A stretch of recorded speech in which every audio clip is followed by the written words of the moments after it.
감사합니다. 옆에 계신 분들과 인사합시다. 당신이 하나님의 남은 자입니다.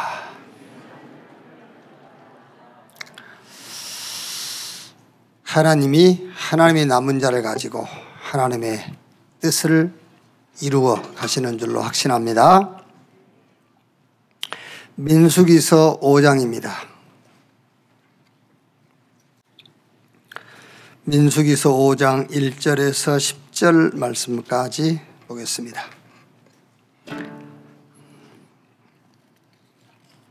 한 절씩 교독하겠습니다.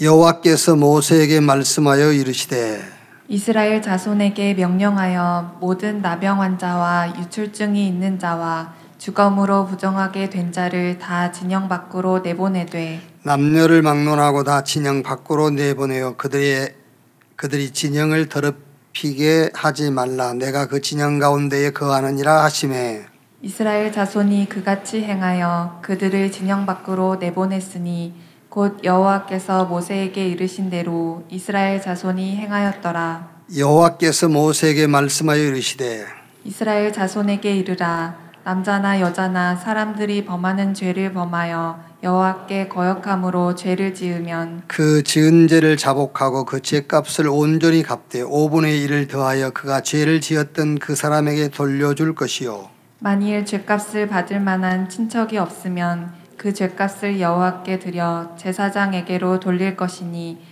이는 그를 위하여 속죄할 속죄의 속량과 함께 돌릴 것이니라. 두 절 같이 읽겠습니다. 이스라엘 자손이 그 죄로 제사장에게 가져오는 모든 성물은 그의 것이 될 것이라.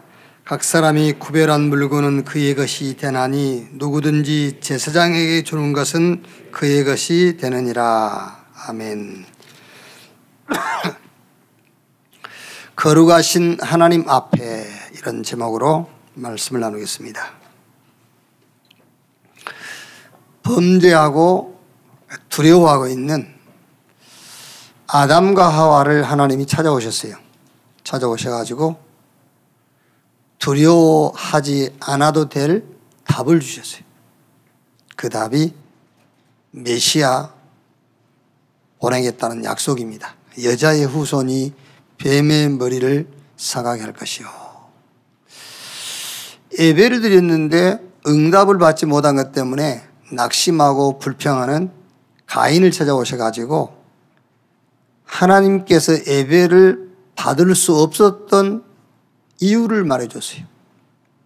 그 예물이 증거하느니라.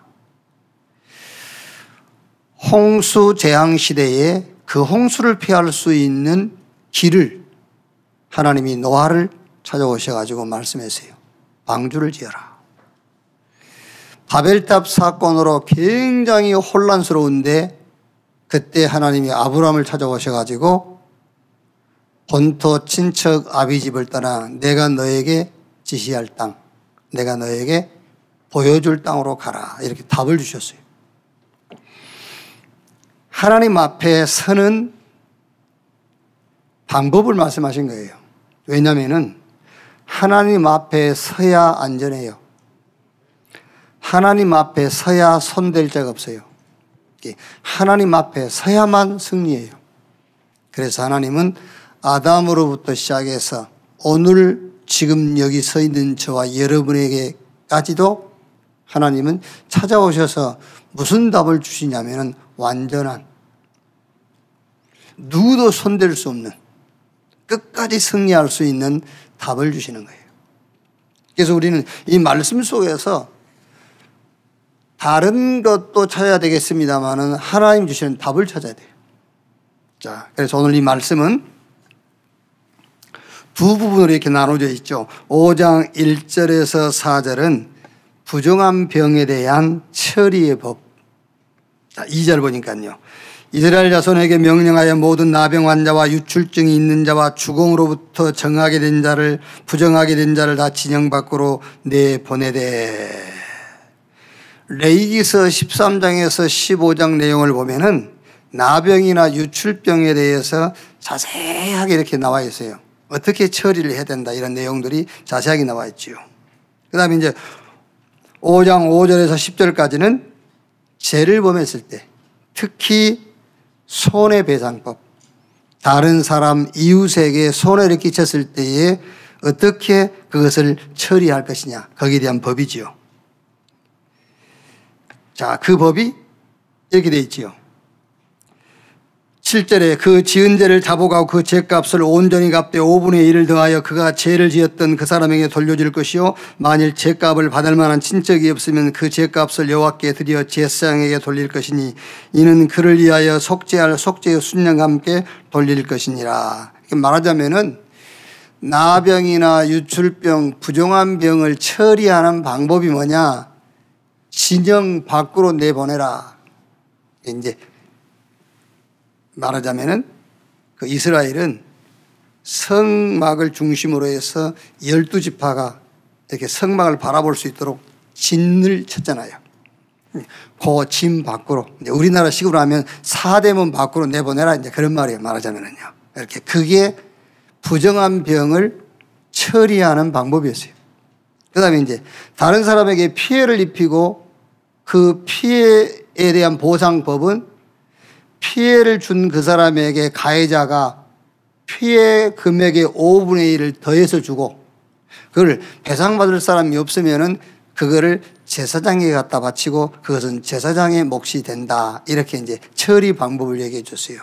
그런데 예수님은 오셔가지고 병든 자를 처방 없이 바로 고쳐버리잖아요. 예수님은요. 예수님은 죄를 범해 있는데 그 죄를 처리한 절차를 거치지 아니하고 바로 죄 용서해 버려요. 그러니까 이제 바리새인들이 그걸 본 거예요. 서기관들. 이 사람들이 자기들은 병든 사람을 처방하는 방법이 율법대로 하는 거예요. 그런데 예수님은 그 처방법을 쓰지 않고 바로 고쳐버리잖아요. 그리고 죄를 범한 사람들도 바리새인과 서기관들은 법대로 그 죄를 처리를 해요. 보상을 해라. 보상받을 사람이 없으면 그거를 우리에게 가져와라. 이렇게 해요. 그런데 예수님은 오셔가지고 그 방법도 거치지 않고 소자야 안심하라 내 죄사함을 받았느니라. 그러니까 바리새인들이 예수님을 찾아와가지고 불평도 하고 예수님을 찾아와가지고 질문하는 겁니다. 이렇게 처방 방법이 있고 처리하는 방법이 있는데 왜 그거를 거치지 않고 그냥 하느냐. 누구 권위로 누가 너에게 이런 권위를 주었느냐. 그러니까 예수님이 그들한테 물어봐요. 나도 너희에게 한 가지 질문할 거니까 그 질문에 대해서 대답해라. 그럼 나도 대답해 주겠다. 세례요한의 권위가 위로부터냐 하나님으로부터냐 사람으로부터냐. 이 사람들이 당황이 되는 겁니다. 세례요한의 권위가 하나님으로부터 왔다고 하면 저들이 세례요한을 안 믿었거든요. 그럼 사람으로부터 왔다고 그러면 많은 사람들은 세례요한을 선지자로 믿고 따르는 겁니다. 그러면 사람들이 이제 이 사람들에게 돌을 던지겠지요. 그러니까는 모르겠다 그런 거예요. 그때 예수님이 나도 누가 이 권위를 주었는지 말하지 않겠다. 이게 오늘 이 말씀에 말하자면은 배경이에요. 자, 왜 자꾸 이 바리새인과 서기관 이 사람들이 법대로 해라 그러냐면요. 참 보세요. 오늘 5장 8절에요. 만일 죄값을 받을 만한 친척이 없으면 그 죄값을 여호와께 드려 제사장에게로 돌릴 것이니 이는 그를 위하여 속죄할 속죄의 순양과 함께 돌릴 것이니라. 이스라엘 자손이 거제로 제사장에 가져오는 모든 성물은 그의 것이 될 것이라. 각 사람이 구별한 물건은 그의 것이 되나니 누구든지 제사장에게 주는 것은 그의 것이 되느니라. 보세요. 어마어마한 이익이 생기는 거예요. 법대로 하면은요. 지금 저와 여러분들은 죄를 범하면은 그리스도 붙잡으면 되잖아요. 그렇죠? 잘 들려요? 잘 들려? 그리스도 붙잡으면 되잖아요. 근데 그때는 안 그랬다니까. 5분의 1을 더해서 갚아야 되고 받을 사람이 없으면 제사장이 갖다 바쳤어요. 그럼 제사장들 입장에서는 어떻게 되겠죠? 법대로 하는 것이 좋잖아요. 많은 돈이 들어오는 거예요. 근데 예수님이 오셔가지고 그 절차도 밟지 않고 그냥 죄를 사해버리고 그냥 병 고쳐버린다니까요. 그러니까 얼마나 불만이 많겠어요. 이게요. 그래서 과거에 부흥사들이 부흥에 다니면서 회개의 예물을 드리라. 이게 근거에서 하는 말이에요. 회개의 예물을 드려라. 서운의 예물을 드려라. 그게 구약의 근거에서 한 거예요. 자, 그러면 오늘 이 말씀 속에서 우리가 붙잡아야 될 메시지가 뭐냐? 메시지를 잡아야 돼요, 이제. 말씀대로 살아야지. 그래, 그 말씀대로 살아가지고 병든 사람을 집 밖으로 내보낼 겁니까? 말씀대로 살자면. 그렇죠. 이 말씀대로 살자면은 나병이 걸렸거나 유출병이 걸렸거나 죽은 시체를 만져서 부정한 사람이면은 집에 못 들어오게 하겠냐 그 말이에요. 말씀대로 하자면은요. 말씀대로 하자면 죄를 범했으면 그 범한 죄에 대해서 5분의 1을 더해서 갚게 하고 받을 사람이 없으면 교회에다 바쳐라. 그래야 될 겁니까? 그래야 네 죄가 사해진다고 할 겁니까? 말씀대로 하자면은 그게 아니란 말이에요. 이제. 그래서 요 말씀 속에서 우리가 붙잡을 메시지가 뭐냐? 첫째로 5장 3절 4절에요. 남녀를 막론하고 다 진영 밖으로 내보내어 그들이 진영을 더럽히게 하지 말라. 내가 그 진영 가운데 거하는 일 하심에 이스라엘 자손이 그같이 행하여 그들을 진영 밖으로 내보냈으니 곧 여호와께서 모세에게 이르신 대로 이스라엘 자손이 행하였더라. 자, 무슨 말입니까? 구원받은 하나님의 자녀가 크고 작은 문제를 만났을 때 여호와 하나님을 거룩하게 해드려야 돼요. 크고 작은 문제를 만났을 때에 여호와 하나님을 거룩하게 해라. 여호와 하나님께서 거룩함을 받는 길이 한 길, 유일한 길이 있습니다. 그 길이 복음으로 그리스도께로 회개하는 거예요. 그게 하나님을 거룩하게 해드리는 거예요. 마가복음 1장 15절에 예수님께서 때가 차고 하나님 나라가 가까웠으니 회개하고 복음 믿으라. 여러분, 신자의 문제는 전문인이 판단하는 것이 아닙니다. 신자의 병은 의사가 판단하는 것도 아니에요. 신자의 병과 신자의 문제는 제사장이 판단하고 제사장에게로 나가는 겁니다. 참 제사장 되시는 그리스도에게 나가는 것이 치유예요. 그래서 오늘 이 구약에 오늘 우리가 읽은 이 말씀 속에는 부정한 병, 부정한 일을 또 나병이나 유출병에 걸렸으면은 진영 밖으로 내보내는 것이 처방이에요. 그런데 예수님은 그렇게 안 했다니까. 예수님은 그냥 고쳐버렸어요. 그 앉은 그 본 자리에서 만난 그 자리에서. 그러면 이 말씀이 우리에게는 어떤 메시지냐? 저와 여러분들은 하나님 자녀예요. 크고 작은 문제를 만났을 때에 그 문제를 해결하기 전입니다. 병 낫기 전, 건강 회복하고 안 하고 그 전 완전 그리스도께로 회개해버려라. 그것이 하나님을 거룩하게 하는 거예요. 그래서 오늘 이 말씀 속에요. 3절에 남녀를 막론하고 다 진영 밖으로 내보내어 그들이 진영을 더럽히게 하지 말라. 내가 그 진영 가운데 거하느니라 하시매. 완전 그리스도에게로 개혁, 리포메이션 해버려라. 개혁해버려라. 자, 저와 여러분들이 복음을 만나기 전에는 기준이 누구나 다 있었다니까. 양심이 기준, 윤리, 도덕이 기준, 그렇겠죠. 그런데 복음을 만나고 그리스도를 만나고 난 이후에는 여러분의 기준이 개혁돼야 돼요. 기준이 회개해야 돼요. 누구에게로? 그리스도에게로. 그럼 양심적으로 살지 안 살아도 된단 말이야. 그런 말이 아니에요. 내 양심을 가지고 산다 그 말은 내 의를 가지고 산단 말이잖아요. 윤리와 도덕, 예의 범죄를 가지고 산단 말은 내 의를 가지고 산단 말이잖아요. 그걸 가지고는 하나님을 거룩하게 해 줄 수가 없어요. 하나님을 거룩하게 할 수 있는 길은 딱 한 길밖에 없습니다. 그리스도에게로 내가 회개하는 겁니다. 그래서 크고 작은 일을 만났을 때 언제든지 완전히 그리스도에게로 돌아서 버려라. 그리스도께 완전히 회개하는 하나님이 거룩하심을 받는 시간이다 그 말이에요. 마태복음 6장 9절에 예수님께서 기도를 가르치실 때 맨 처음 너희는 이렇게 기도해라. 하늘에 계신 우리 아버지여, 아버지 이름이 거룩히 여김을 받으시오며.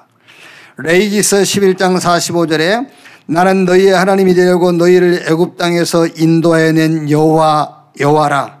내가 거룩하니 너희도 거룩할지어다. 창세기 17장 1절에는 나는 전능한 하나님이라 너는 내 앞에서 행하여 완전하라.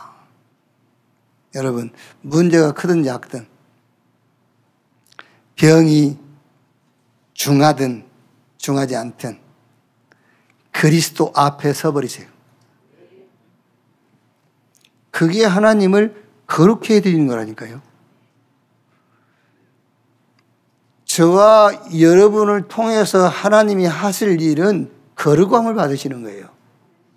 그래서 우리가 맨 처음 기도가 하늘에 계신 우리 아버지 이름이 거룩히 여김을 받으시옵소서. 누구를 통해서? 하나님의 백성된 우리를 통해서요.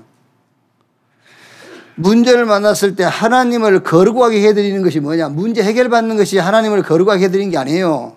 그 문제를 붙잡고 하나님을 거룩하게 해드려라. 어떻게? 그리스도께로 회개하라고 말이에요. 그리스도 앞에 서버려라. 그것이 하나님을 거룩하게 해드리는 사람이다 그 말이에요. 시편 5편 3절에 아침에 주께 기도하고 바라리이다. 다윗. 시편 17편 3절에 밤에 내게 오셔서 나를 감찰하셨으나 흠을 찾지 못하셨으니. 다윗이 아침에도 밤에도 누구 앞에 섰단 말이죠? 하나님 앞에 섰다는 말이에요. 뭘 붙잡고? 하나님의 언약, 오실 메시아, 그 언약 붙잡고 섰다.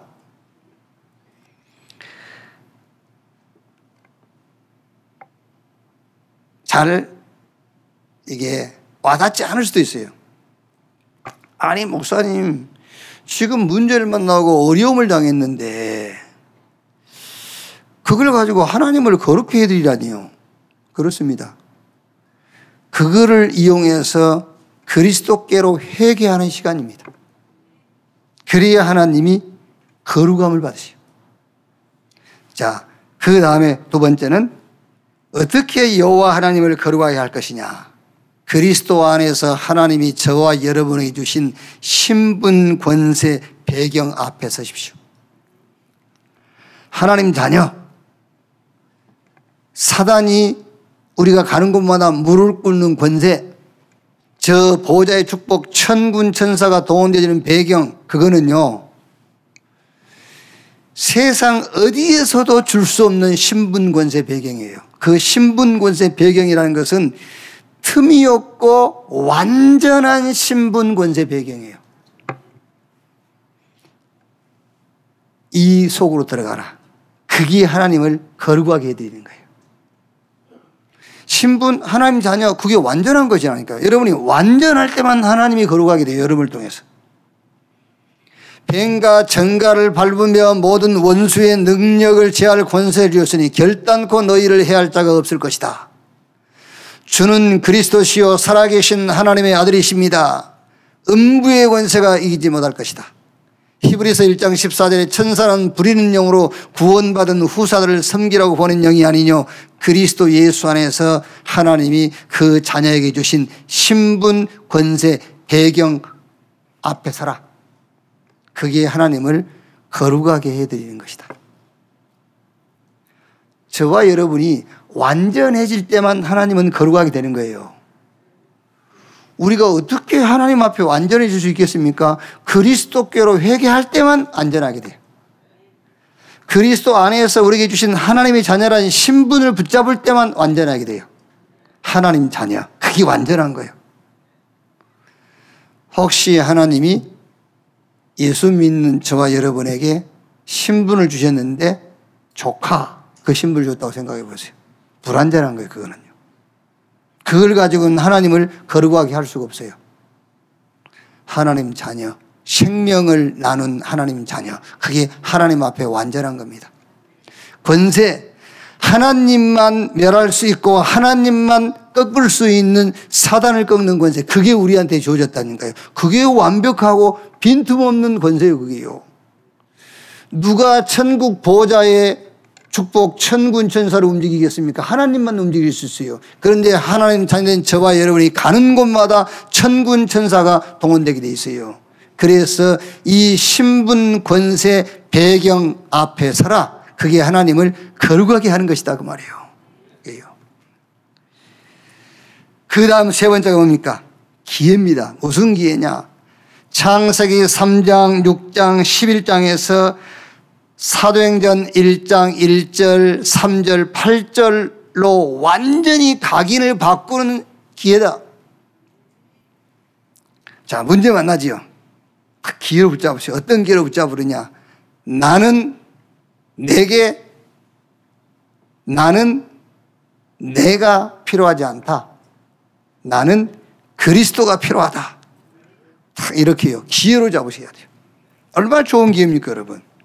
네. 문제 안 만나보세요. 그런 찬스가 안 와요. 그렇죠? 그런 찬스가 온 겁니다. 좋다. 나는 내가 필요한 것이 아니다. 나는 그리스도가 필요하다. 지금 여러분 간절히 원하고 필요한 거 있죠? 신앙 고백해야 돼요. 좋다. 그냥 어차피 못 가질 것이니까 그거 말고 나는 지금 돈이 필요한 것이 아니다. 나는 그리스도가 필요하다. 그게 기회입니다. 기회 여러분. 그게요. 나는 왕궁도 감옥도 그건 나와 상관없다. 감옥에 갈 수도 있고 왕궁에 갈 수도 있고 그건 나하고는 상관없다. 내가 가는 곳에 하나님의 나라. 그걸 딱 붙잡아. 그걸로 각인시켜야 돼요. 기회입니다. 기회 여러분. 많은 사람들은 성공을 향해 가고 있지만은 나는 성공이 내 인생의 목적이 아니다. 나는 그리스도의 증인으로 사는 것이다. 완전 사단을 무릎 꿇게 하는 기회입니다. 이렇게요. 그래서 오늘 읽은 말씀에 부정한 일을 만났을 때에 진영 밖으로 내보내라. 그 진영 안에 나 여호와가 거하느니라 그랬거든요. 이게 무슨 말씀이냐면은 크고 작은 문제를 만났을 때에 하나님을 거룩하게 해드리는 시간을 가져라 그 말이에요. 그럼 어떻게 하면 하나님이 내 때문에 거룩해지겠어요? 그리스도께로 완전 돌아서 버린 거예요. 그때만 하나님이 거룩하게 돼요. 허술한 축복 잡으면 안 돼요. 완전한 축복을 잡아야 돼요. 그리스도 안에서 주신 신분, 권세, 배경, 이거는 완전하고 빈틈이 없는 축복이에요. 이 축복을 딱 붙잡아라. 그래야 하나님이 거룩함을 받으셔요. 그리고 모든 세상과 모든 사람들이 좋아하고 쫓아가는 창세기 3장, 창세기 6장, 자리, 명예, 물질, 저 창세기 11장, 바벨탑 성공, 그건 나와 상관없다. 나는 그리스도가 필요하다. 나는 왕궁이든 감옥이든 상관없다. 가는 곳마다 하나님의 나라. 그렇죠. 그러니까 다윗이 왕이지만은 왕이 아닙니다. 다윗이 움직이는 곳마다 하나님의 뜻이 이루어지는 전도자. 그렇죠. 요셉이 총리입니다. 총리가 아닙니다. 요셉이 가는 곳에 하나님의 나라가 임하는 전도자. 그래서 왕궁도 감옥도 나하고는 상관없다. 내가 가는 곳에 하나님의 나라. 모든 사람들은 성공을 목표로 한다. 나는 성공이 목표가 아니다. 증인. 완전 사단이 여러분 앞에 무릎 꿇게 되기를 주님의 이름으로 축원합니다. 자, 두 번째. 진영 밖으로 내보내라. 그 말은 무슨 말입니까? 격리시켜라 그 말이에요. 격리시켜라. 자, 여기서 우리가 붙잡을 메시지가 뭡니까? 집중의 시간입니다. 집중의 기회다. 자, 우리가 렘넌트, 대표적인 렘넌트 7명 보세요. 요셉 감옥에 갔습니다. 왜 갔습니까? 그게 격리시키는 겁니다. 집중의 시간. 총리가 되려면 그 집중의 시간이 필요했어요. 그래서 집중의 시간. 모세 잘 나갈 때 하나님이 안 쓰시고요. 저 미디안 강에 40년 동안 격리시켰어요. 말하자면요. 집중의 시간. 그 모세를 통해서 출애굽을 했어요. 사무엘, 다른 아이들은 이 가정에서 엄마 품에서 자라는데 사무엘은 젖대자마자 엘리 제사장에게 맡겨져 가지고 언약궤 옆에서 생활했다니까요. 다른 아이들은 엄마 옆에서 자는데 사무엘은 언약궤 옆에서요. 그게 격리, 집중의 시간. 사무엘상 3장 19절에 사무엘 입에서 나오는 말이 하나도 땅에 떨어지지 아니했다. 우스갯소리로 아까 얘기했습니다마는 60 넘어서니까 이제 그때 알겠더라고요. 아, 안 고쳐지는구나. 그거를 결혼하면서 봐버려야 돼. 그래야 그게 누림이 되거든, 이제. 근데 그게 고쳐질 줄 알고 끝까지 고치려고 40년을 허송세월한 거예요. 그게요. 그래서 될 건지 안 될 것인지를 미리 봐버려야 허수고를 안 해요. 그래서 우리 정우영 장로, 우리 은혜 어제 결혼했지 않습니까? 시간 멀리 두지 말고 한 달 안에 다 봐버려야 돼. 될 건지 안 될 건지.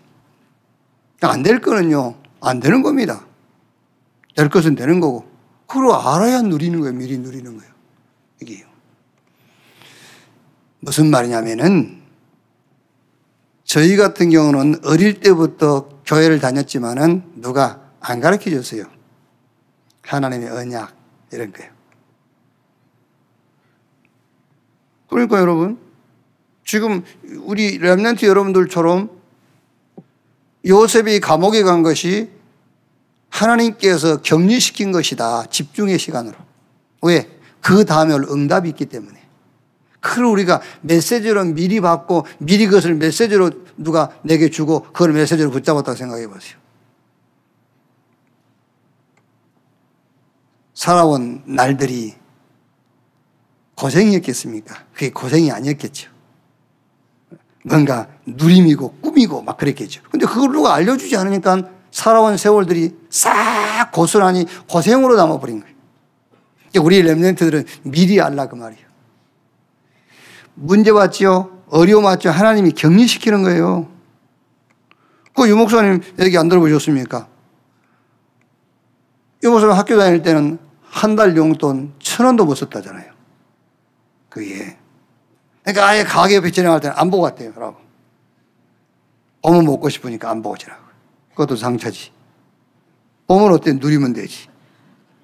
이제. 그 하나님 격리시키는 거예요. 그래서 다른 사람들은 먹고 놀고 하는데 이 목사님 어디 갔다고 현장 간 거예요. 그게요. 그게 하나님 격리시킨 거예요. 왜? 세계복음하라고. 그게요. 그게 영도 저 무당촌 다니는 것이 세계복음화는 아니었지 않습니까? 그게 어떤 의미에서는 격리시키는 집중하는 시간입니다. 뭐가 남아있으니까 세계복음화라는 오늘의 응답이 남아있으니까 그 말이에요. 그래서 격리시켜라 무슨 말이냐? 집중의 시간이다. 집중의 기회다. 다윗은 보세요. 계속 도망다니잖아요. 사울이 죽이려니까 계속 도망다니는 그것이 격리의 시간, 집중의 시간입니다. 왕이 돼야 되니까 그 시간이 필요한 거예요. 엘리야 호렙산에 하나님 부르셨죠. 부르셔가지고 뭐 했죠? 새 시대를 이을 비밀을 준 겁니다. 왕을 새로 세우고 네 후계자를 세우고 저 발에게 물을 꿇지 않는 7천 제자가 있으니까 그 7천 제자 찾아 세우고 싹 한 사람도 빠짐없이 시대마다 하나님이 준비한 응답의 주역들은 뭐 했지요? 격리의 시간이 있었어요. 집중의 시간. 그래서 격리시켜라 그래요. 그러니까 여러분들이 크든 작든 힘이 든다, 어려움이 찾아왔다. 그게 뭐 하는 시간이냐? 격리. 하나님이 격리시키는 겁니다. 뭐 하라고? 집중하라고. 왜? 그 다음에 받을 응답이 준비되어 있기 때문이다 그 말이에요. 자, 집중의 목적이 뭡니까? 회복하는 겁니다. 그냥 쳐다보고 째려보고 있는 게 아니요. 집중의 목적이 뭐냐? 회복해라. 뭘 회복하느냐? 복음 회복해라. 보라 처녀가 잉태의 아들을 낳을 것이요 그 이름을 임마누엘이라 하리라. 이를 번역한 즉 주께서 우리와 함께 계시다 함이라. 집중 시간을 주었는데 복음 회복의 시간인데 복음 회복을 못한 겁니다. 저 바리새인들이요. 로마에 속국돼 있어요. 그게 지금 뭐 하는 시간이죠? 격리 시간입니다. 세계복음화 해야 되기 때문에. 근데 집중을 못한 거예요. 복음을 회복시키지 못한 겁니다. 그래서 예수님께서 가이사라 빌립보 지역에서 사람들이 나를 누구라고 하느냐, 엘리야, 에레미야, 세례 요한 선지자 중에 하나라 하더이다. 복음 회복을 못 시킨 거예요. 그러면 너희는 나를 누구라 하느냐, 주는 그리스도시요 살아계신 하나님의 아들이십니다. 저 마가다락방 교회에서 시작된 초대교회가 이 복음 회복을 시킨 겁니다. 다른 이로 구원을 얻을 수 없는 애, 천하인간의 구원 얻을 만한 다른 이름을 우리에게 주신 일이 없다. 집중, 격리, 집중의 시간인데 집중의 목적이 뭐냐? 복음 회복해라 그 말이에요. 집중의 목적이 뭐냐? 이제 능력 회복해라. 능력이 없다 하죠. 회복하면 되지. 그렇지 않습니까, 여러분? 뭐 하라고 하면요. 와, 목사님, 저 능력이 없어서. 그러니까 회복해야지. 어떻게 합니까? 이사야 43장 18절, 19절. 옛전 일을 생각하지 말고 이전 일을 기억하지 말라. 나 여호와가 새 일을 행할 것인데 사막의 강을 광야에 길을 내리라. 그랬어요. 능력 회복해라. 그리고 약속했잖아요. 예수님께서 성령이 임하시면 권능받고 예루살렘, 유대, 사마리아 땅끝까지 이르러 내 증인 되리라. 약속했어요. 능력 회복해라. 집중의 목적이 뭐냐? 복음 회복, 능력 회복. 집중의 목적이 뭐냐? 이제 문화를 회복해라. 어떤 문화냐? 흑암 문화를 빛의 문화로 바꿔라요. 이사야 60장 1절 3절 일어나라 빛을 발하라 이는 내 빛이 이렇고 여호와의 영광이 내 이에 임하였습니다. 어둠이 땅을 덮고 캄캄함이 만민을 가리우려니와 여호와의 영광이 내 이에 임하였느니라. 흑암 문화를 빛의 문화로 바꿔라. 힘이 없는데요. 이사야 60장 22절 그 작은 자가 천을 그 약한 자가 강국을 이룰 것이요 때가 되면 나 여호와가 속히 이룰 것이다.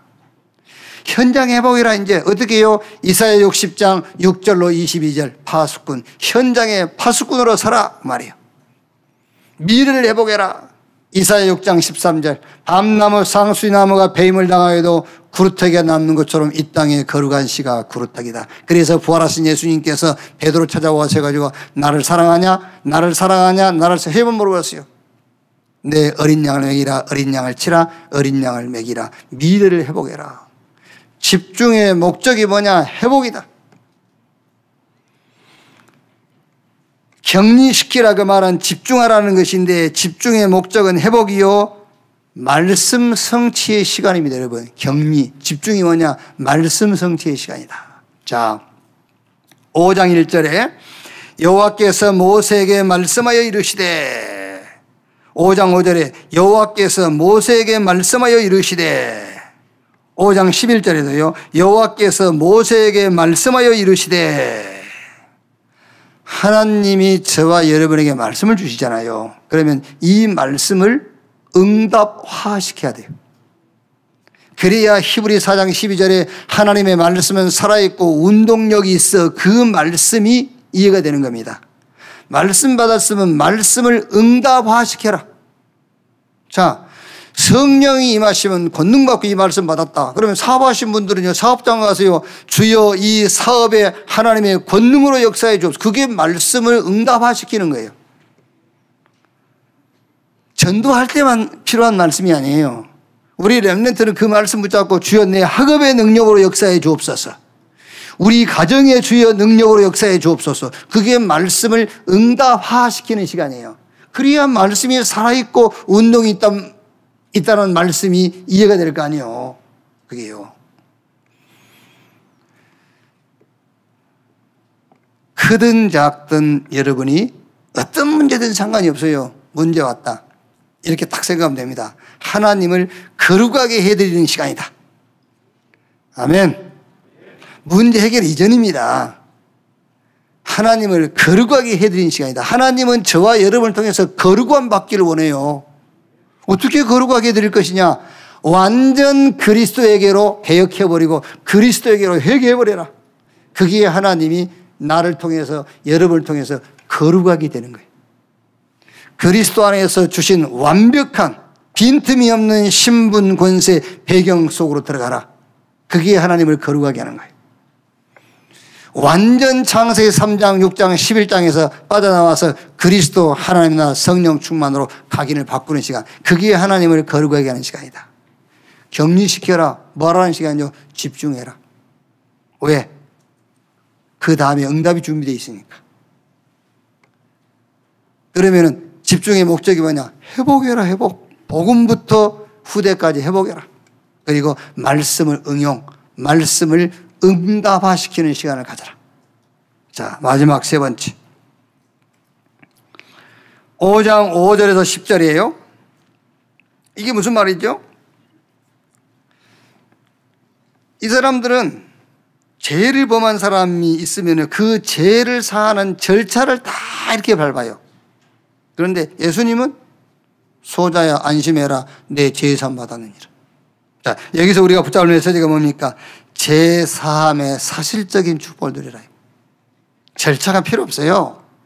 죄 사함의 사실적인 축복 누리라. 여러분, 죄 사함 그러니까는 죄를 사함 받은 수준 그렇게 생각하죠. 나 죄 용서 받았어. 그게 아닙니다. 죄 사함의 비밀을 해가지고 막 사람 끌어모으는 사람 있죠. 침례교가 죄 사함의 비밀을 해가지고 그 사람이 가르치는 그게 그 사람이 말하는 죄 사함이 뭐냐면은 양심의 가책이 느껴지면은 죄 사함 받지 못한 거다라고 그렇게 이제. 그래서 죄 사함 받은 사람은 양심의 가책이 없어야 된다. 그 말은 맞아요. 그렇죠?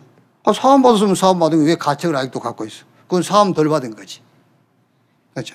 그 말이 맞습니다. 그런데 죄 사함을 잘못 설명하고 있는 거예요. 죄 사함은 내가 양심적으로 어떤 윤리 행위적으로 지은 죄에 대해서 그 죄가 용서됐다. 그 말이 죄 사함이 아니에요.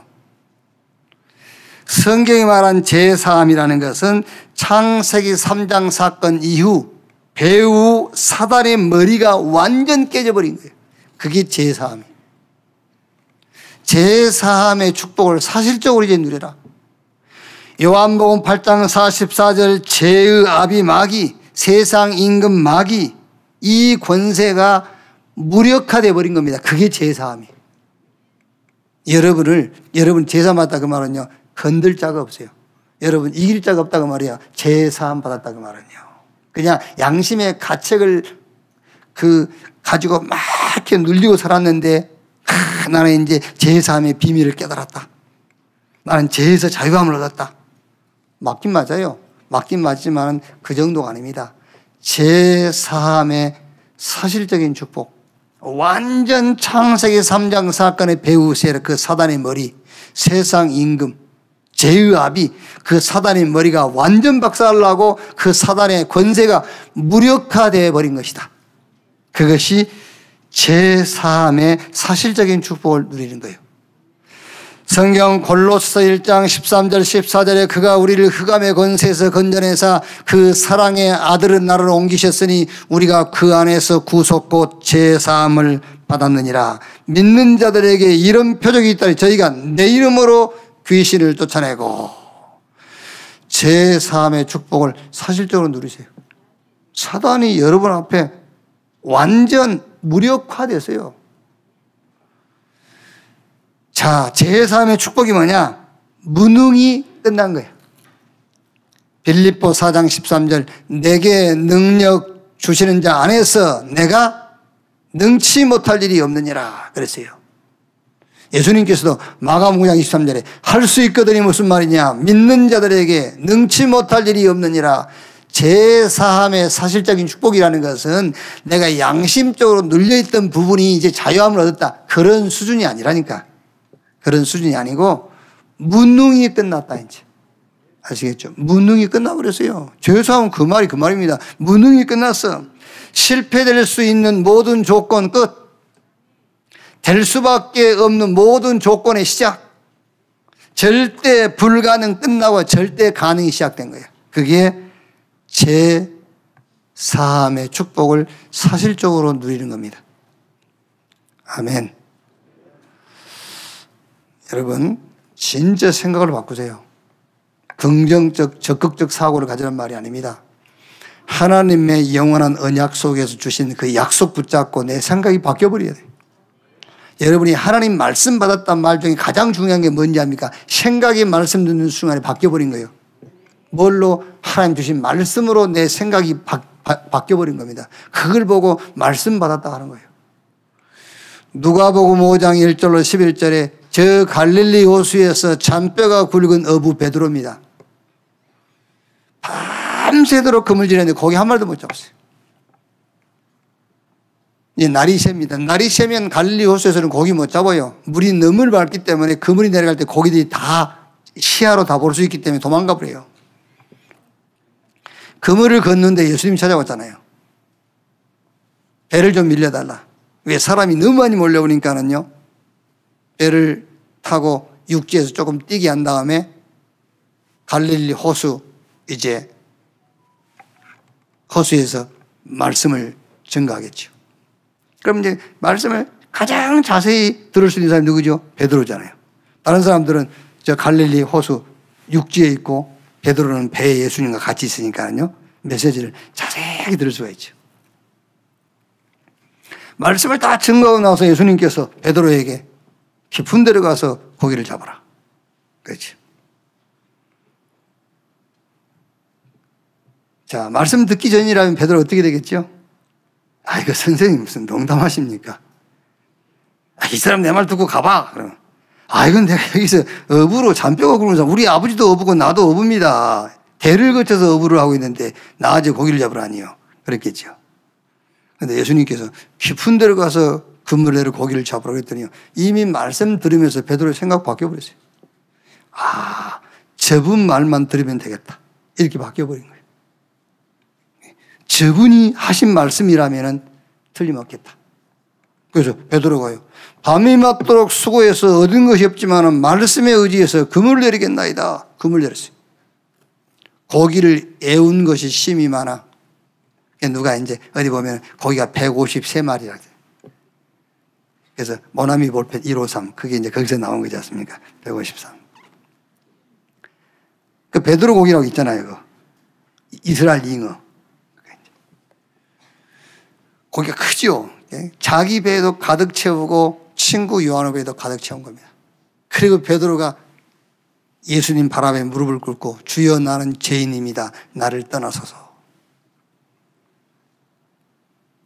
그때 예수님께서 베드로에게 이제 사명을 주잖아요. 나를 따르라. 내가 사람 낚는 어부 되게 하리라.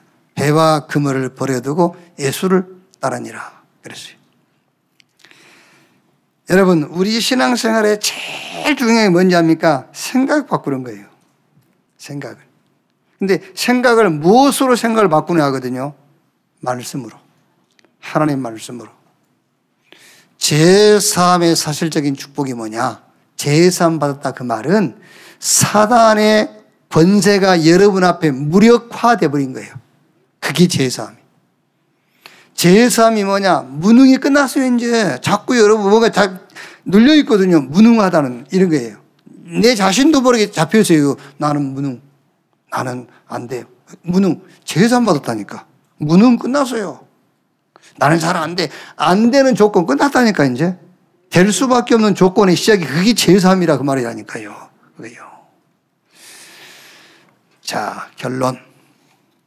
여러분, 잘 하시겠지만은 오늘 이 말씀도 잘 안 되는 사람을 위해서 하나님이 주시겠지요. 또 잘 안 되는 사람 때문에 잘 한다고 생각하는 그 사람에게도 메시지 들으라고 주시겠지요.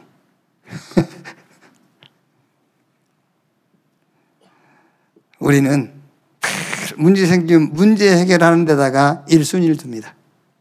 아닙니다, 여러분. 이걸 가지고 하나님을 거룩하게 해드릴 것이 뭔가를 먼저 찾으세요. 그게 그리스도께로 완전 돌아서 버린 거예요. 그게 하나님을 거룩하게 하는 겁니다. 그래 놓고는 그리스도 안에서 하나님에게 주신 신분, 권세, 배경 속으로 들어가세요. 그건 완전한 것이기 때문에 그거 붙잡을 때만 내가 완전해져요. 그래서 하나님 앞에 거룩하게 된 거예요. 안전해야만. 늘 우리는 창세기 3장, 6장, 11장에 거기에 끌려다녀요. 이게 찬스입니다. 그리스도 하나님 나라 성령 충만으로 완전 가기를 바꾸는 찬스.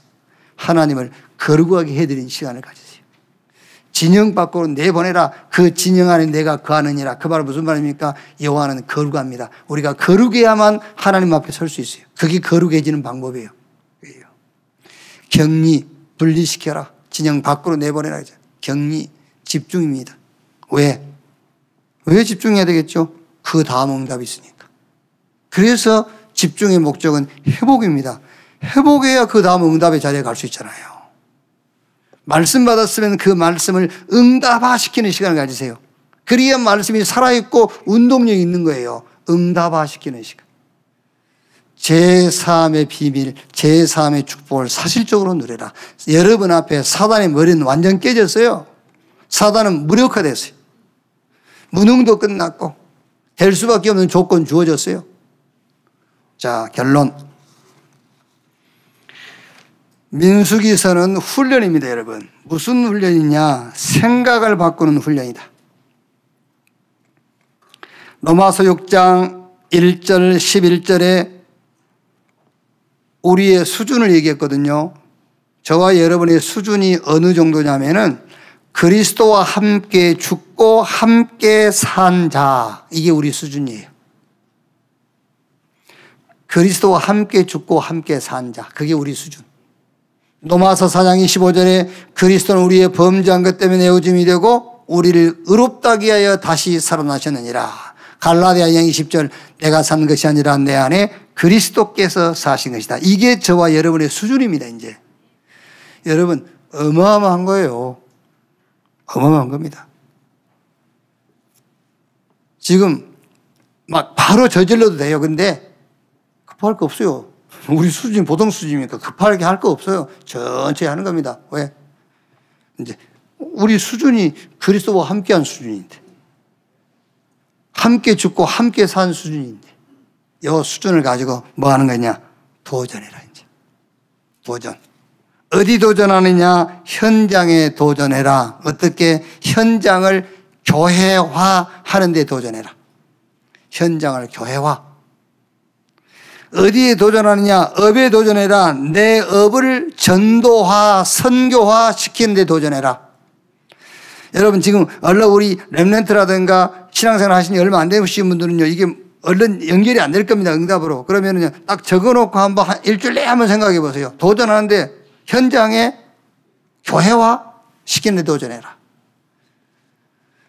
교회를 세우니 음부의 권세가 이기지 못할 것이라 했지 않습니까? 그 현장에 교회하라는 말은 무슨 말이냐면 가서 전도하라는 말도 되겠습니다만은 음부의 권세가 이길 수 없게끔 해라 그 말이에요. 여러분 현장에 교회화. 그리고 여러분 업은 어느 정도 응답받으면 됐습니까? 전도와 선교와 관계 있을 만큼. 그래서 업에 도전하는데 전도화, 선교화에 도전해라. 업이. 그래도 내 업이 전도와 선교와 관계 있어야 그게 업이라 할 수 있고 그게 축복받다 할 수 있잖아요. 그 다음에 시대에 도전하세요. 지금 저와 여러분이 사는 시대는 완전 흑암 문화입니다. 흑암 문화. 정치, 경제 싹 흑암 쪽으로 가고 있어요. 빛의 문화로 바꾸는 데 도전해라. 흑암 문화와 빛의 문화의 큰 기준을 하나 말하자면 흑암 문화는 무조건 죽이는 것이고 빛의 문화는 살리는 거예요. 큰 기준을 하나 두자면요. 흑암 문화는 싹 죽이는 겁니다. 정치도 죽이는 거예요, 지금요. 경제, 흑암 경제 싹 사람 죽이는 겁니다.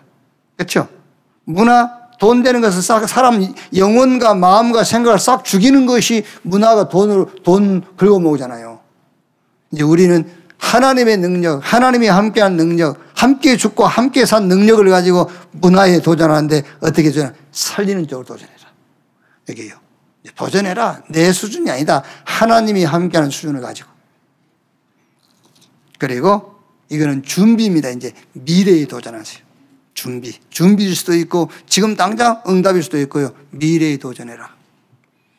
그래서 미래 경제 싹 미래 교회인데 교회들이 지금도 미자립이지만은 미자립으로 가게 될 겁니다. 어떻게 하십니까? 유럽 교회, 미국 교회 싹 문 닫고 있어요. 그래서 미래 교회 복음화 흐름 속에 있는 교회 응답을 찾아라 그 말이에요. 이제 미래 교회를 놓고 미래 경제입니다. 흑암 경제가 아닙니다. 빛의 경제. 진짜 여러분이요, 막 이 흑암 쪽에 올인해 버리지 않습니까? 지금 이제 우리는요 진짜 전도와 선교에 올인해 버릴 만한 경제 회복해야 돼요. 미래 경제를 놓고 이제 준비하고 도전도 해라. 그리고 미래 세상. 이제 질병 시대라는 말을 처음에는 여러분들이 잘 귀에 안 들어왔을 거예요. 이제 시간 가면 갈수록 질병 시대라는 말이 맞네 그럴 겁니다. 질병 시대입니다. 육신의 질병, 그것도 그거지만은 영혼의 질병, 마음, 상처, 완전 병들어 있어요. 여기. 제가 이제 이래 좀 주변 사람들이 생각해보면서요. 그럴 수밖에 없겠다. 그럴 수밖에 없겠다. 병들 수밖에 없겠다. 마음과 생각. 그게요. 하나님 말씀 아니면 절대 치유 안 됩니다. 그래서 미래 도전인데 준비해라. 질병 시대 올 것이기 때문에 사람 개인적으로 마음과 생각과 영혼과 육신 결국 병들게 돼 있어요. 그런데 어떤 병이든 하나님의 말씀이 아니면 치료 안 돼요. 그래서 준비해라 이제 말씀 운동을. 미래의 세상을 놓고 말씀으로 사람 살려야 되기 때문에 말씀으로 치유할 준비를 해라. 그래서 치유 서밋으로 살아 그 말이에요. 내가 치유받고 이제 사람 살릴 서밋으로 준비해라. 이렇게요. 자, 이런 결론 딱 잡으면 됩니다. 우리 수준이 어떤 수준이냐? 그리스도와 함께 죽고 함께 산 수준이다. 이제 이 수준 가지고 도전하는 것이다. 어디에? 현장에 교회화를 놓고 내 업에 전도 선교화를 놓고 저 시대의 문화에 도전해라. 그리고 이제 미래는 미래 교회, 미래 경제, 미래 세상을 놓고 치유 서밋으로 준비해야 돼요. 완전 이 복음 운동에 올인할 수 있는 경제를 이제 회복해야 돼요. 그리고 교회들이 싹 미자립으로 갈 수밖에 없기 때문에 복음화의 흐름 속에 있는 교회 축복을 회복해야 돼요. 이 축복이 오늘 말씀 듣는 우리 렘넌트 중직자 사람인 우리 원내스교의 모든 가족들에게 이 말씀이 미션으로 언약으로 전달되기를 주님의 이름으로 축원합니다. 기도하겠습니다. 하나님 감사합니다. 말씀을 주시고 말씀이 응답이 되게 하시고 말씀이 시대를 놓고 현장을 놓고 영적 싸움의 도구 되게 하신 것을 감사합니다. 오늘 또 말씀 받았습니다. 우리 개인 현장, 우리의 업, 이 시대, 미래 교회 경제 세상을 놓고 오늘 주신 말씀이 미션이 되게 하시고 그 메시지 성취시킬 답이 되도록 주님이 축복하시며 역사해 주시옵소서. 교회들이 오히려 복음 운동하는 것이 아니라 복음을 맡고 있습니다. 이 교회는 복음화 흐름 속에 있는 교회로 서게 해 주시옵소서. 핑계이겠지만 경제가 없어서 전도 운동을 할 수 없다고 합니다. 그 핑계거리를 완전 막을 수 있는 빛의 경제 회복하게 하여 주옵소서. 사단은 모든 것을 흑암 쪽으로 끌고 가 있습니다. 사람을 죽이는 쪽으로 끌고 갑니다. 사람 살리는 빛의 문화를 회복하도록 주님이 역사해 주시옵소서. 이 응답이 우리 렘넌트, 우리 사람인 중직자, 개인의 응답, 교회의 응답이 되게 해 주옵소서. 그리스도이신 예수님의 이름으로 기도하옵나이다. 아멘.